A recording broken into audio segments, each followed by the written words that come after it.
सबैजनालाई माया छ।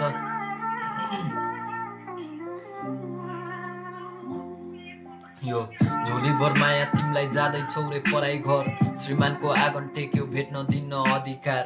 समय घडीको त्यो बित्दै जान्छ हरेक साल, कुनै साल भेट्यौँ हामी मुस्कान देखौँ मुहारमा। गल्ती त अति गरे त्यो दिन पनि होसमा थिएन, बुझ्छु म तिमीलाई भनी कति दिन्छौ आँसु मात्र। अझै नि भुल्या छैन तिम्रै तस्बिर सिरानमा छ, माया थियो नम्र मेरो तिम्रो मुटु पग्लिएन। निष्ठुरी बन्यौ लाग्छ नभेटेको ठिक हामी, न त दुख्थ्यो चित्त न त पागल हुन्थे म नि तिमीले। चाहेको भेट्यौ सुन्छु ठुलो छ रे खानदानी, बुझेनौ बुझ्छु म नै टाढी जान्छु हाँसी खुसी। अब त मेरो होइन कथामा मात्र भेट्छ कति बगे इन्द्रावती, प्रमाण दिन सक्दिन म अधुरो कहानी जुन पुरा गरौँ अर्को जन्म। नआउनु फर्की अब यो जुनीमा सँगै होइन, नआउनु फर्की अब यो जुनीमा सँगै होइन।